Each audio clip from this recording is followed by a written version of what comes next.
Thanks for tuning into another edition of Another Dolphins Podcast. I'm so excited for today's show. He's the host of the Drive Time Podcast, part of the Miami Dolphins Podcast Network, an OG Dolphins content creator. Some of us just call those journalists. Travis Wingfield, this is long overdue, man. It's great to see you. Thank you for taking the time to join us. Yeah, I'm very happy to be here, Jake. Thanks for having me. I think at some point, everybody becomes like the old person that they used to make fun of. And I think that's officially me now, man, because I've gotten to the point with social where it's like, I don't really need this anymore. Like it was my lifeblood when I first got into this, but now it's like, it's not fun anymore. So Yeah. I don't know, man, but call me the OG. I encounter so many people on Twitter nowadays where it's like, they're like, oh, I came to find your stuff from this avenue. And it's like, that's so crazy because I think of my audience. I tend to think they rode with me from like 2016 when I got started, but I guess that's not the case. So OG is a good way to put it. That's for sure. You were writing blog posts. Finn Haven, was it? Yeah. Or where was that? Where it was? Finn Heaven. There was one called thefins.com. That was a message board that like was a offshoot of Finn Heaven after there was like an ownership split. So yeah, that's like high school days back in like 2005. I was doing that. So it's been a long journey, man. And it's been so cool to watch that journey. You got to make the ultimate trip going from the Pacific Northwest in Washington State to joining the Miami Dolphins. How long have you been with the team now? This is my 5th year. So February will be like the 5-year mark officially. God, man, it's so cool to think about the fact like, you think back to those teams, 2005, and even 10 years after that, the winning record that you've got to kind of enjoy and the teams you've been around has been such an absolute blast where I'm sure you've gotten some great stories just from being in that atmosphere. 100%, man. Yeah, it was I just was talking the other day about how this is the first time the team hasn't been like very good. I mean, we had the 7-game losing streak in 2021 that got corrected, so you kind of see how that, I don't know, I guess that team at that time wasn't playing good football, but This is like the first time where it's like, super high expectations and things didn't go well. So it's been a different year so far, but luckily I'm sure we'll talk about this going forward, is like, there's so many games ahead of them. They have everything still to play for right in front of them. Hopefully QB1 gets back, but yeah, man, like last year, I mean, what a blast last year was. That's why I always try to tell Dolphins fans, because I know like the end result wasn't what you wanted. And in this league, that happens to most teams, that their season typically does not end where you want it to. And for the Dolphins, it was premature for sure. I think that they had higher expectations based on how the year went. But I always say, like, you got to appreciate a team that was that good and was rolling teams up and was playing in big games almost like every other week down the stretch. So I just think we should all appreciate what a really good football team last year was, because as we've come to know the last like 20 years, doesn't come around that often.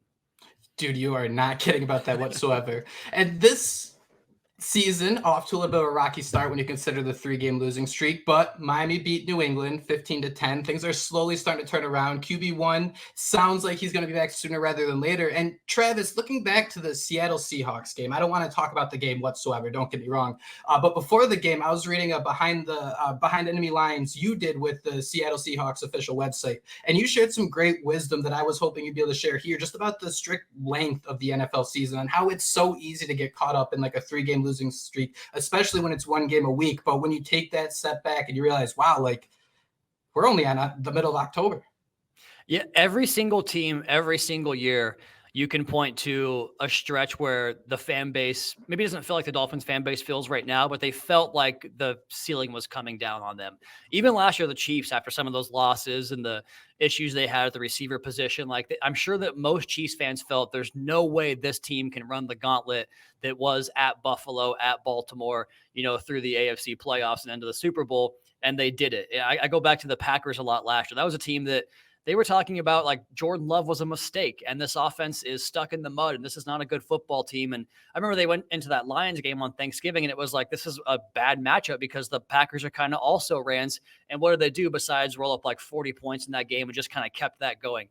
Every single year we see teams hit these stretches, hit these lulls. The Bills last year, for instance, I mean, they were 6-6 and look where they ended up.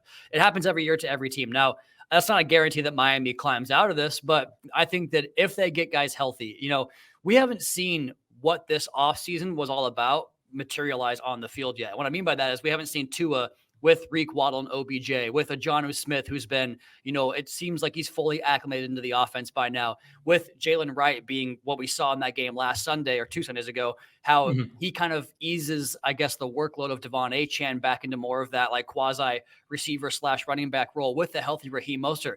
We haven't seen that yet. And so if they can just find a way to beat Indy, and if Tua comes back, like that to me is like, season just started in the Arizona game. Like, let's start over right there, 3-3 or 500. You can get right back to, you can be a 1 game over 500 and facing the Bills again, like you were back in week 2. So just, I've been going through it myself emotionally on the show and in person, obviously, but like there are 12 games left, man. And this league will surprise you every single week. Just enjoy it because the ride is always bumpy. It's very bumpy and it's very fast. The NFL 100%. season, we're waiting around so long and then all of a sudden it's just starting and gone, it seems like. Let's talk about Tyler Huntley for a quick second. He was signed off the Baltimore Ravens practice squad on September 17th. That was less than a month ago, and he's starting quarterback for an NFL franchise in less than a month. Before we get into that first game, what do you feel like those 72 hours were like when he first joined the Dolphins? Obviously, you're going back to where you grew up. You're going to a franchise you grew up watching, but you spent 5 years in Baltimore. All of a sudden, you have to pick up your life. And on top of that, you have to learn an offensive playbook that might as well be a different language. Yeah, you nailed it. I think that the homecoming and just seeing him smile at his locker on that first open locker and we had access to him was really, really cool. And I always try to maintain that like human side of the game, right? Because as much as we get frustrated with losses, like there's still always the human element and really cool stories happening in this game and with this team. And that was one of those things. Now, as far as getting the playbook down, I don't think that I can do it justice to describe how difficult that has to be coming into a new situation, and especially in this offense. And I think that McDaniel's Monday press conference from this week was very informative in the sense of how difficult it is for a quarterback to get things down. And not even just for a guy that was new new this year, for guys that like a Skylar Thompson, for instance, like the footwork that Tua displays and the timing with which it mirrors up with, the timing of the routes of Reek and Waddle. It's kind of unique to Tua in a certain sense. And so when you replace that, it just that slight, hitch in the timing can throw everything into the fray. And I think that's why even last year with Tua, you would see these situations where the offense wasn't clicking because that timing was off by just a beat. And then when it's on, you get your 70-point outputs that make us all, very happy to be Dolphins fans when that happens. So I'm very curious to see. I thought there was growth from the Titans game to the Patriots game for Tyler. I don't think either game was a necessarily great performance from the quarterback position. I think he would tell you the same thing. I'm curious to see what the week off and the ability to get some cut-ups of himself in this offense and to maybe drill. We heard Jalen Waddle say that he was here during the bye week working with Huntley, catching some passes. Just drill that timing because the way the run game is going right now, if they can just get, some efficiency in the passing game, I think the offense is going to be just fine. And you have a defense that's playing really good. Like, I don't think there's a lot of games coming up that I think you could win if you have all those things that, working together. So I'm very curious to see what that looks like. And again, hopefully it's for one more game because get that win, get me QB1 back and let's fly, baby.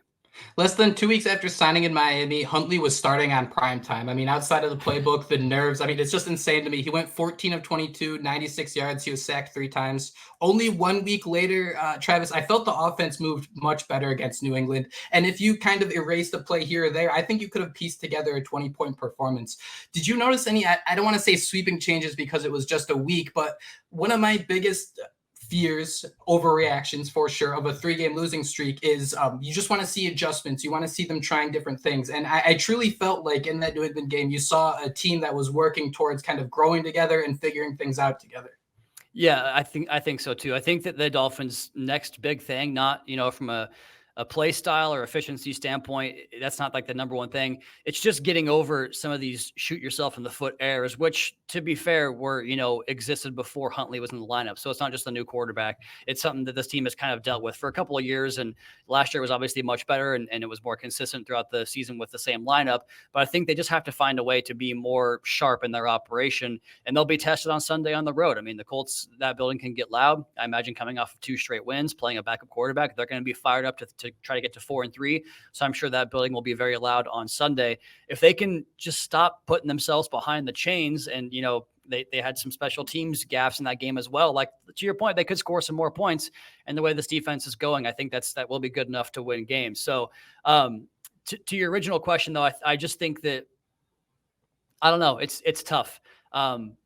There's opportunity there as far as like the adjustments. I think that when Achane went down, I was curious to see what the adjustment would be to that, because I've been watching Jalen Wright since OTAs, man, and he is so good. Mm-hmm. He's been that good. And I was wondering when he's going to get his chance. And it kind of seems like, well, you had to wait for a pretty deep backfield to open up a little bit.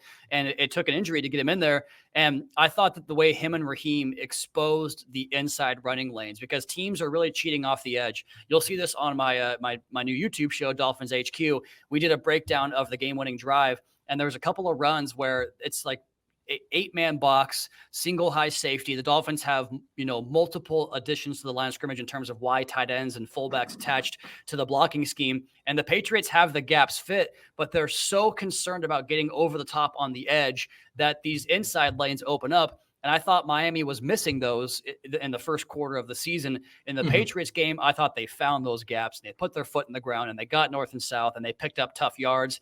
And as a result, you got more explosive runs from that. So I think that if you can do that, that's why, like, I'm so intrigued, because, again, like, it's not been good, right? Like, the offensive production has not been good, but I think there's enough there with that, where if you can say, give me a semblance of last year's passing efficiency, I'm not asking for the top ranked passing game in the league like it was, but make it better. There's something there for this offense. So that's what really has my intrigue this week, is how they can get the passing game on board with what the running game has kind of evolved to.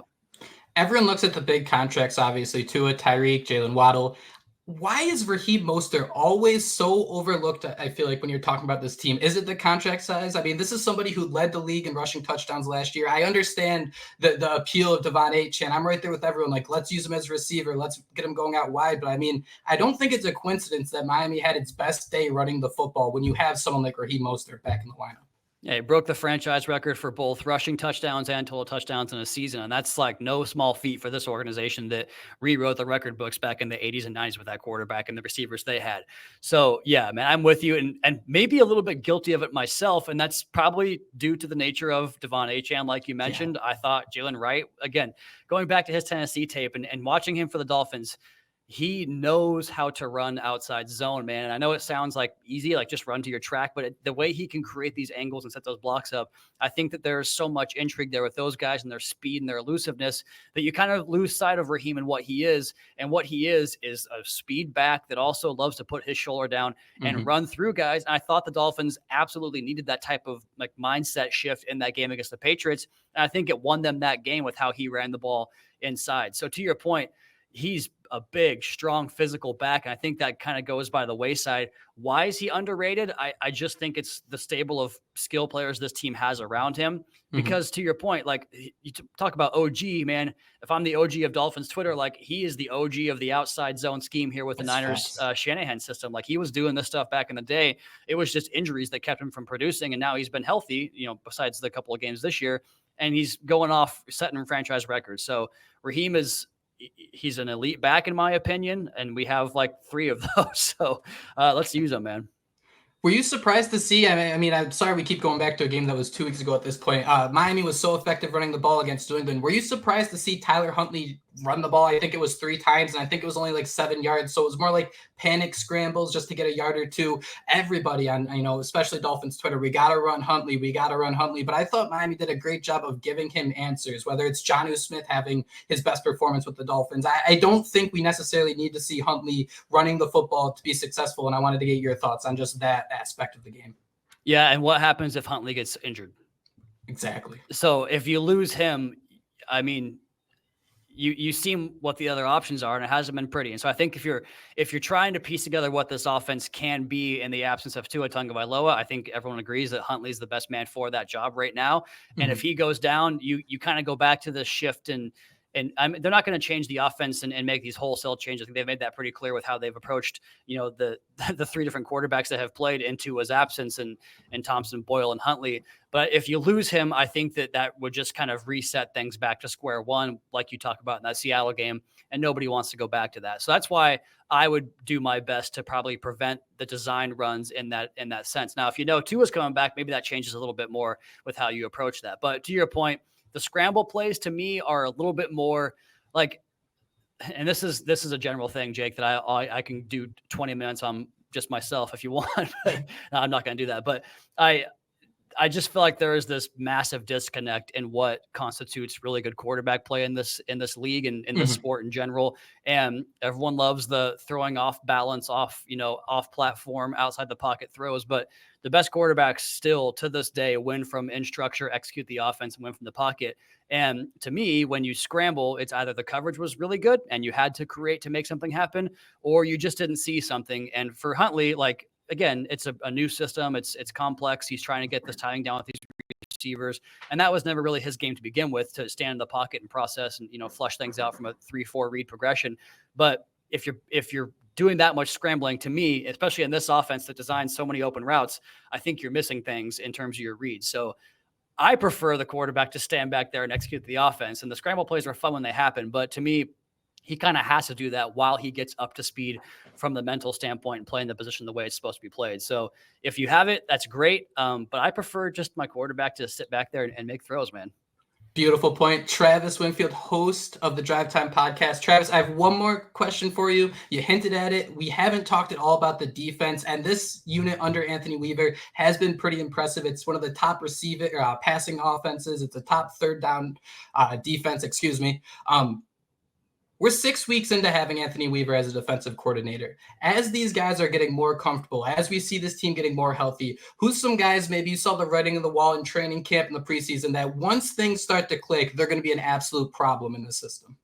Yeah, I think that probably would have been guys off the edge, like a Jalen Phillips, which obviously is a killer. I mean, both from a personal standpoint and just what the Dolphins needed. Like he's that guy in every way. So it sucks to see him go down. When you first asked that question, the first thing that came to my mind was not an under the radar guy at all, but Jalen Ramsey, just by how he was able to kind of be flexible. And they've shown that in the way they've matched him up. I mean, he had so many different roles against the Patriots.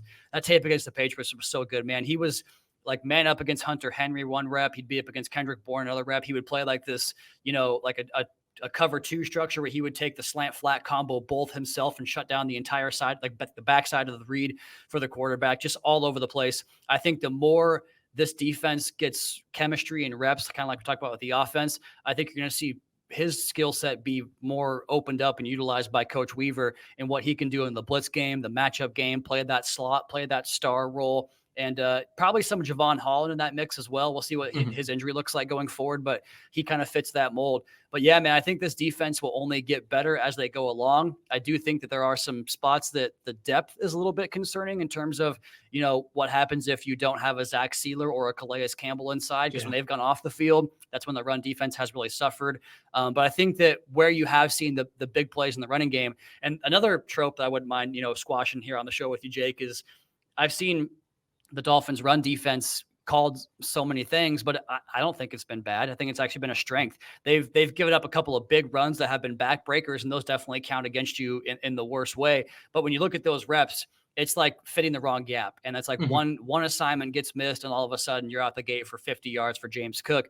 And those have gotten better, I think, as we've gone along. So I think that the more time they play together, the bye week is now here. They've had, a chance to kind of look at their own tape and self-scout. I think it's going to just keep getting better. Now, the offenses they face coming up will be better, which is a bigger test.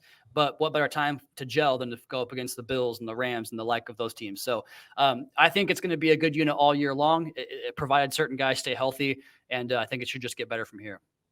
That's a great point. And two, this is a defense that isn't playing with the lead a lot. So you have a bunch of offenses that are just running headfirst at them time and time again. Travis, there's one more thing I wanted to talk to you about real quick. I'm sorry, just because you brought up Jalen Phillips. Man, Chop Robinson is put into such a tough situation here, because you think of someone who was brought in to be a situational pass rusher, especially his rookie year. This was supposed to be a loaded unit, man, where I just see, the tweets and I see everything where this guy is getting some brutal feedback when he's put into a difficult spot being a rookie, but I mean, overall, I'm not discouraged by him at all. We expected him to be pressuring the quarterback, chasing them around a little bit, and then anything outside of that would have been gravy. Yeah, exactly. I made the comparison not from like a physical skill set standpoint or anything, all off season to like Aldon Smith with the Niners back in when they got like Justin Smith and all those guys that were getting after the quarterback back then, where he was kind of like, to your point, like a sub package guy that would come in and had like 15 sacks as a rookie. That's obviously a high bar for someone to hit, but I thought that would be a role that he would fulfill.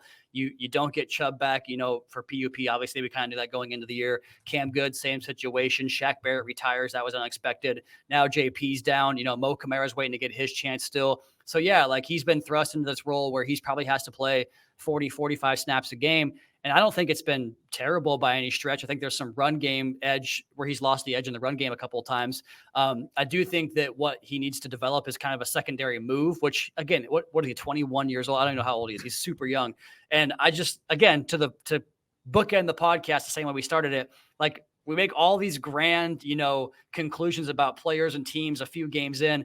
He's a I hope I get this right. He's a 21-year-old kid who's played 5 career games, and like we're writing him off already. Didn't we do the exact same thing with Jalen Phillips? Like I just don't get it. I mean, I get the sense of like every week is live and die in this league, and that's what makes it fun, and the emotions make it fun. But just step back a little bit, man. He'll be all right. He's a hell of a player. He's got a talent you cannot teach. He's got the right coaches here. They saw that in him. He's going to be just fine. Travis Wingfield, you have said it all. Thank you so much for taking the time to join Another Dolphins podcast, man. It was a blast. Hey, we got to do it more, man. This is my first time doing it with you guys, so I appreciate you and keep doing it, man. It's been fun to see you guys glow up here a little bit. Awesome. I appreciate that. Thank you.